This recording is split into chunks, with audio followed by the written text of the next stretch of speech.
Assalamualaikum warahmatullahi wabarakatuh. Perkenalkan kami dari kelompok 6 yang berisikan 5 anggota, yaitu Siti Nurul Khofifah, saya sendiri, Ramadan Dwi Saputra, Devan Rizky Febrianto, Fatur Niza Saputra, dan Toba Imam Barok. Di sini kami akan menjelaskan produk kami, yaitu Seduh Kopi. Deskripsi usaha. Melihat banyak kafe atau tempat nongkrong anak muda yang semakin diminati para penikmat kopi, meskipun sudah banyak di wilayah Ciracas dan sekitarnya, Seduh Kopi berani tampil beda dengan memiliki merelaksasikan diri dan suasana yang menyenangkan. Bukan hanya untuk tempat nongkrong, Seduh Kopi memiliki fasilitas tempat ngopi yang cocok untuk mengerjakan tugas atau kuliah dengan menyediakan wifi gratis. Seduh Coffee juga menyediakan tempat khusus merokok agar konsumen yang tidak merokok lebih nyaman. Di samping harganya yang terjangkau, nama yang unik dihidangkan secara unik. Penataan ruang yang tidak biasa juga menarik. Minat konsumen untuk berkunjung dan membeli produk kami sekaligus menikmati fasilitas yang kami sediakan. Namun, yang kami lebih utamakan di sini adalah kualitas dan kenikmatan dari produk kami yang bernama Seduh Kopi. Hal ini perlu diperhatikan dalam marketing mix warung Seduh Kopi adalah dengan memperhatikan strategi 4P, yaitu Product, Price, Promotion, and Place. Selanjutnya akan dijelaskan oleh Ramadan Dwi Saputra. Saya akan menjelaskan aspek produksi. Seduh Kopi dibuat dengan bahan pilihan yaitu tubruk, fans, aeropress, Vietnam drip, V60, Chemex, dan lain-lain. Adapun peralatan dan perlengkapannya adalah coffee grinder, drip coffee maker, silverware, glassware, dan peralatan lainnya. Espresso adalah salah satu varian kopi terpopuler di dunia. Espresso adalah kopi yang diekstraksi menggunakan mesin. Gampangnya, cara kerja mesin tersebut adalah memberikan tekanan kepada kopi yang sudah digiling menggunakan air panas. Melalui kopi espresso, setiap penikmat kopi sejati bisa menikmati rasa asli dari biji kopi. Pasalnya, kopi espresso dibuat tanpa tambahan apapun, seperti gula dan susu. Apabila espresso terlalu intens untuk Anda, campurkan dengan air putih panas. Espresso dengan tambahan air panas ini bisa kita sebut sebagai long black. Seduh kopi dikemas menggunakan cup yang ditempelkan stiker seduh kopi, dan tidak lupa memberikan paper bag untuk pemesanan take away. Dalam 1 bulan, Seduh Kopi memiliki target 35 orang per harinya. Dan di sini ada struktur organisasi. Dan saya sendiri sebagai owner yang mempunyai tanggung jawab mengontrol segala sesuatu tentang kedai kopi kami, dari kebutuhan kedai sampai pemasukan dan pengeluaran keuangan kedai. Lalu ada Devan Rizky sebagai manajer, tugas untuk mengontrol operasional kedai dan melaporkan apapun kepada owner agar kedai dapat berjalan dengan baik. Lalu ada Fatur Nizar sebagai supervisor, memberikan inovasi-inovasi terbaik untuk terus menawarkan hal-hal baru pada para pelanggan. Lalu ada Toba Imam sebagai barista, bertugas untuk meracik kopi dan membuat kopi menjadi salah satu kopi terbaik dari para pesaing. Dan juga ada Siti Nurul sebagai cashier atau waiters, memberikan pelayanan terbaik bagi para pelanggan karena posisi ini adalah garda terdepan kedai kami yang langsung berhadapan dengan customer. Ya, selanjutnya akan dilanjutkan kepada Fatur Nizar.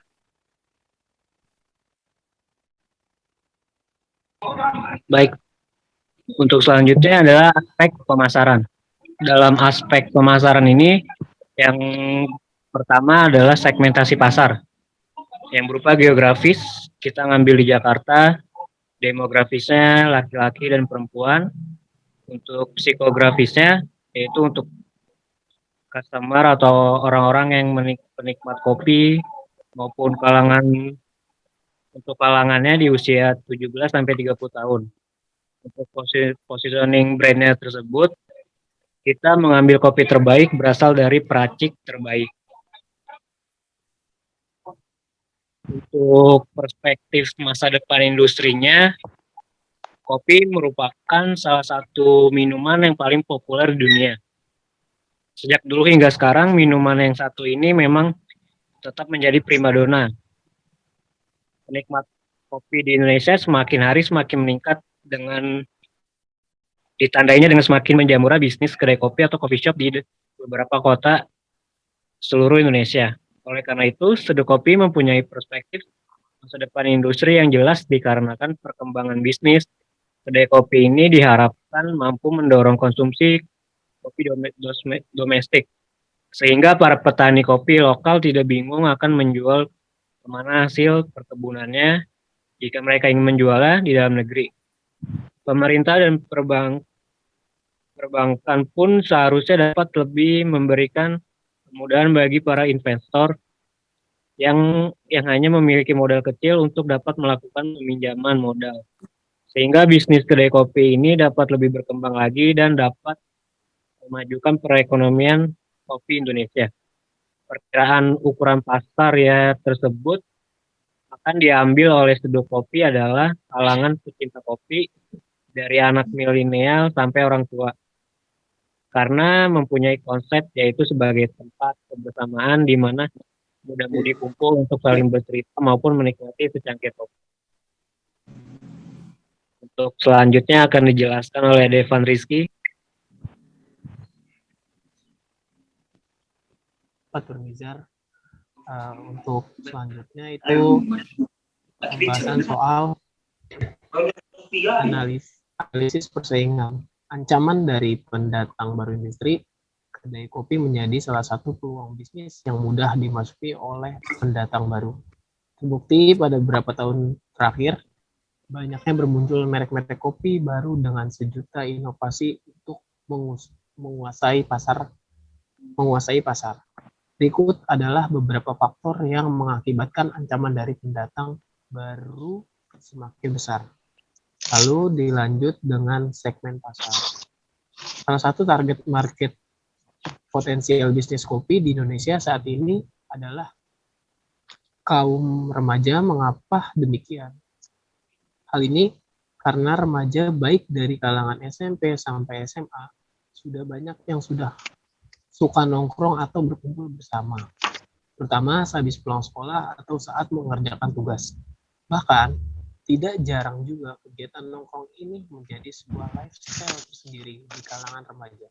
Apalagi sudah tersedia banyak kedai kopi yang didesain menarik, sehingga tidak hanya difungsikan untuk tempat nongkrong, tetapi juga sekaligus sebagai tempat berselfie ria bagi para remaja.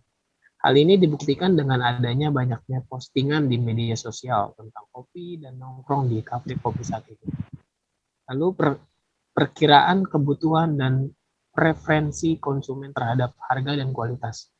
Seduh Kopi akan menciptakan kualitas terbaik yang dapat dinikmati oleh konsumen dan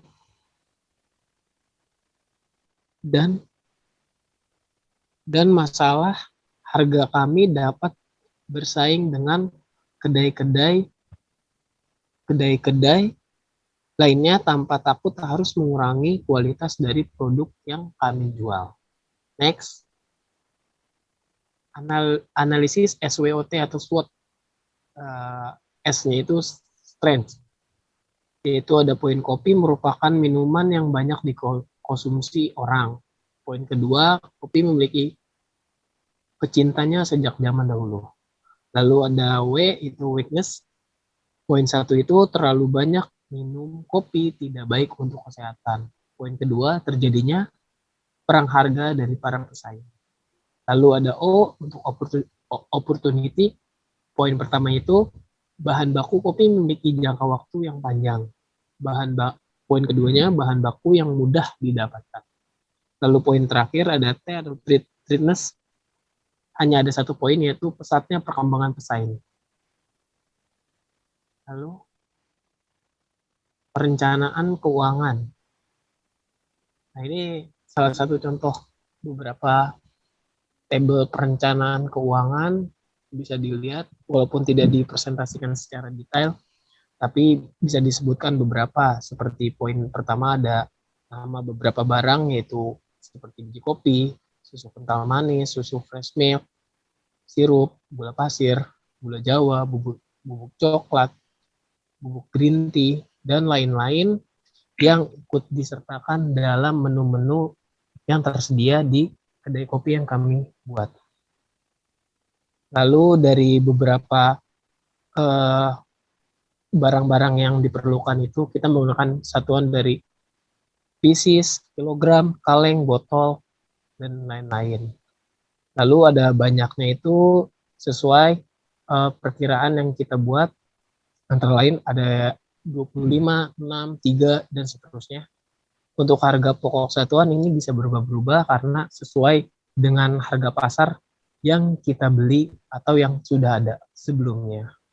Jadi untuk total harganya itu sekian juta dari beberapa barang yang kita perlukan. Gitu ya. Oke, selanjutnya untuk poin proyeksi keuangan bisa disampaikan oleh Toba Imam Mubarok. Untuk Toba Imam Mubarok, dipersilakan. Saya akan melanjutkan presentasi ini. Yang pertama proyeksi keuangan. Yang poin pertama yaitu anggaran investasi modal mesin dan alat sebesar 107.100.000 untuk modal perlengkapan 1.564.000 untuk modal bahan baku 8.800.000. Modal investasi yang diperlukan secara ringkas sebagai berikut: biaya sewa gedung untuk 1 tahun 10 juta, biaya rancang interior 5.500.000. Untuk peralatannya 107.100.000 rupiah. Untuk pengadaan mebeliar 15 juta.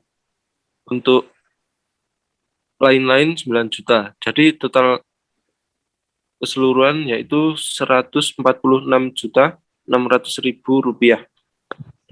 Yang poin kedua yaitu anggaran operasional. Yang pertama, pembelian bahan baku 8.800.000, untuk gaji karyawan 3 juta kali 4 orang, yaitu 12 juta. Untuk biaya pemeliharaan 2 juta. Untuk biaya pemasaran 1 juta. Alat tulis kantor 500.000, administrasi lain 1 juta. Totalnya 25.300.000 rupiah. Yang poin ketiga yaitu perhitungan laba dan rugi. Target pendapatan tiap bulan 3 bulan pertama dengan rata-rata pengunjung 35 orang per hari, 1.050 pengunjung dengan rata-rata konsumsi 50.000 per orang. Pembeli kopi dan varian adalah sebesar 50.000 kali 1.050 sama dengan 52.500.000. Dikalikan 3 bulan, totalnya 157.500.000. Untuk nilai investasi pokok 146.600.000 rupiah. Untuk pengeluaran 3 bulan 25.300.000 rupiah. Untuk pendapatan 3 bulan 157.500.000 rupiah. Untuk nilai keuntungannya 132.200.000 rupiah. Jadi total pembelian dalam 2 tahun, nilai investasi ditambah 20% dari keuntungan, yaitu sebesar 178.100.000 rupiah. Nilai pengembalian tiap tahap per bulan 7.500.000 rupiah. Untuk selanjutnya, desain gerai. Seduh kopi akan dirancang dengan cozy dan interior yang hangat beserta perabotannya. Desain yang kekinian akan menambah daya tarik seduh kopi ini.